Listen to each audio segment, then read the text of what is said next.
Your Voice, Shropshire Disability Network newsletter, June 2011. SDN survey backs the Hardest Hit campaign. Are you worried about how the cuts will affect you? Shropshire Disability Network is supporting the National Hardest Hit campaign, and as part of this we urge you to fill in a brief survey on our website. This will help us to provide a powerful collective voice for people with disability throughout Shropshire. You can go and take the survey at shropshire-disability.net/8808/complete-survey. Hot time ahead for general meeting. Fire safety in the home will be the main topic at the next general meeting of Shropshire Disability Network, to be held on Thursday the 9th of June from 10:30 till 1 at the Mearside Community Centre in Shrewsbury. The guest speaker is Alison Teese from Shropshire Fire and Rescue Service. She will talk about fire safety with particular reference to people with disability. The fire service will provide free home visits and advice on request. The government's planned cuts will also be high on the agenda, particularly with regard to how SDN can provide a collective voice for people with disability in Shropshire so they can be heard on this controversial issue.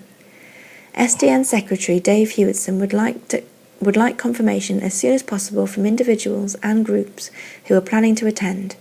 His numbers are 01743 247 019 and 07972 254010. If any organisation would like to put up a display at the meeting, please get in touch, says Dave.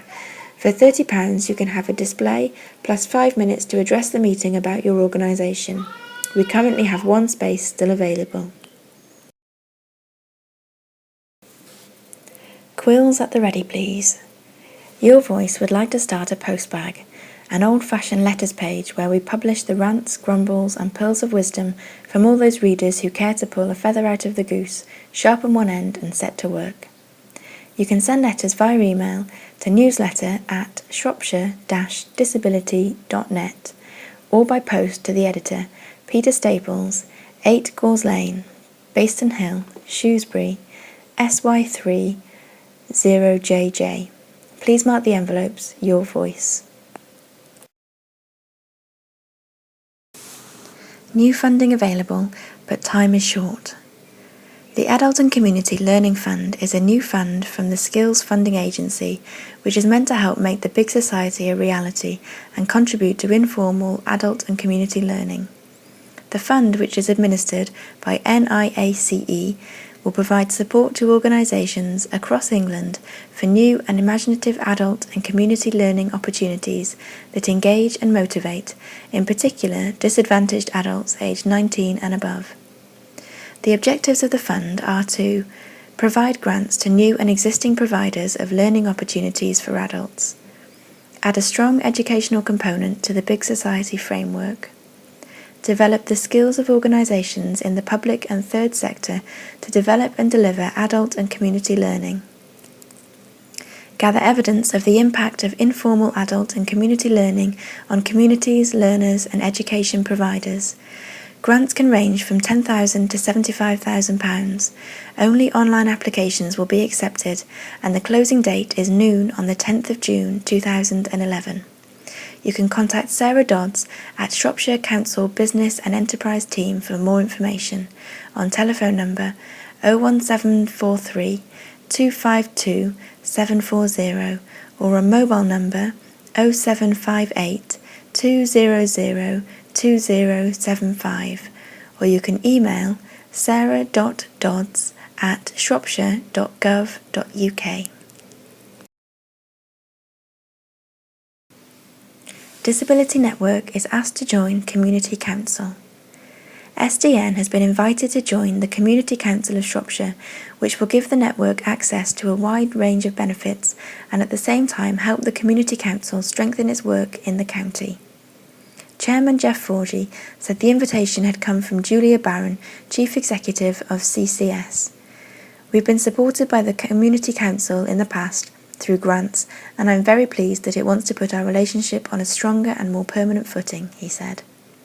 The Community Council does very good work for all sectors of Shropshire society, and we will do our best to help its efforts on behalf of people with disabilities and their carers.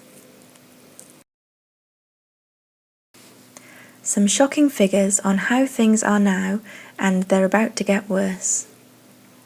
Even as the government sets to work making life harder for people with disabilities, one of its own departments, the Office for Disability Issues, posts Disability Facts and Figures, an overview of the official UK disability statistics.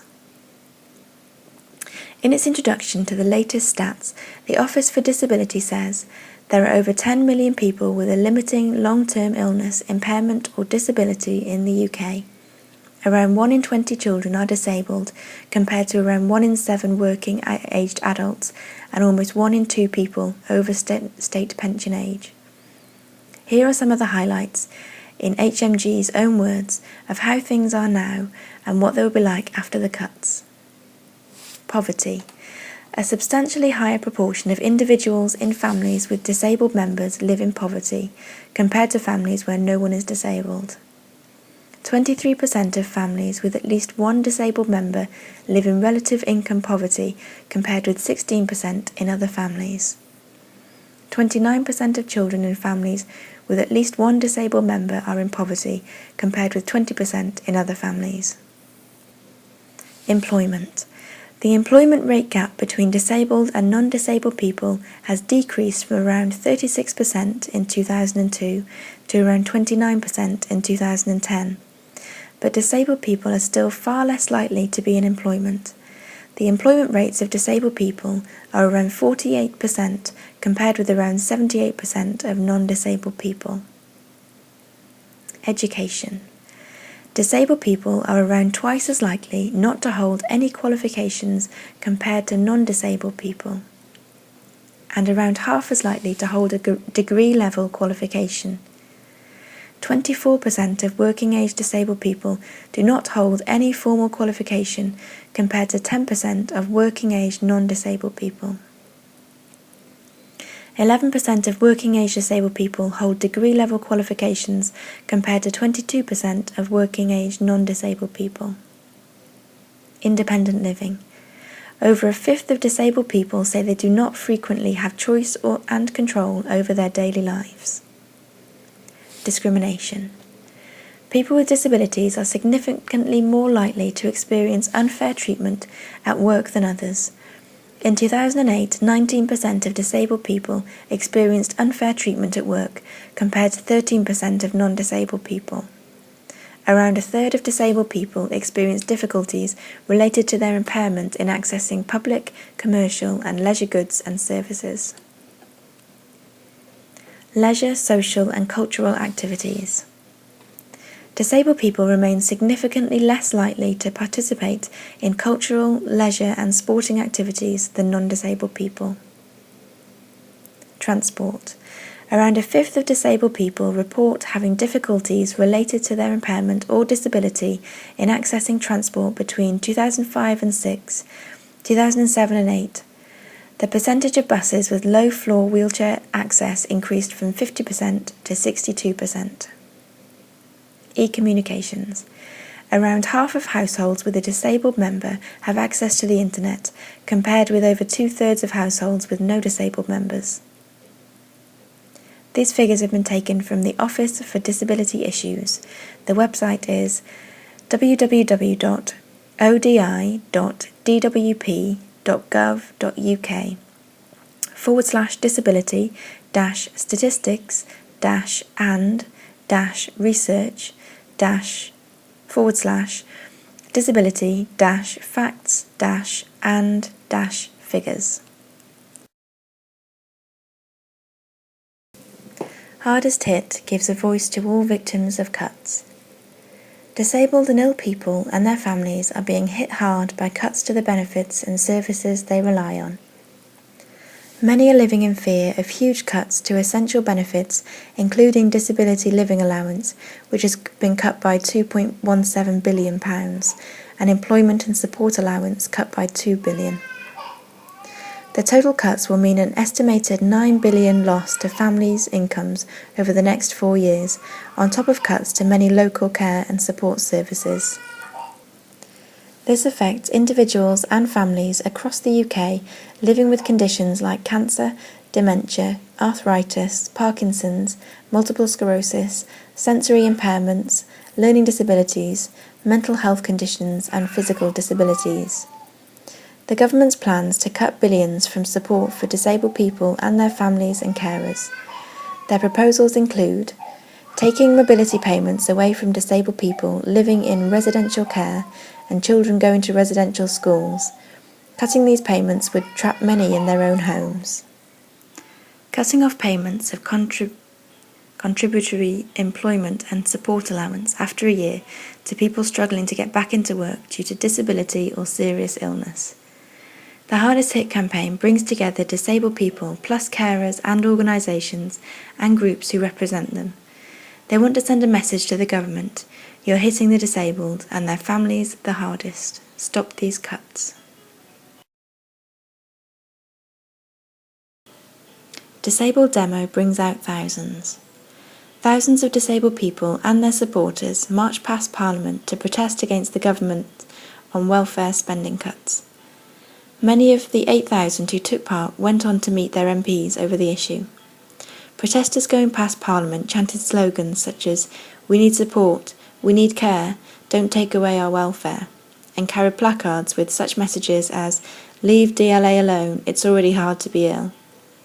Actress Jane Asher, President of the Arthritis Council, National Autistic Society and Parkinson's UK, told the rally, "The Prime Minister said that the savings would protect the vulnerable. Far from protecting the vulnerable, these cuts are bearing down disproportionately on those with disability. People with disability are being hit from all sides. I'm calling on the government, with all of you, to put a stop to these cuts. They're cruel, they're misguided, and they're badly drafted." Coinciding with the march, a ComRes poll for Scope suggested that 92% of people with disabilities are personally concerned about the impact of spending cuts.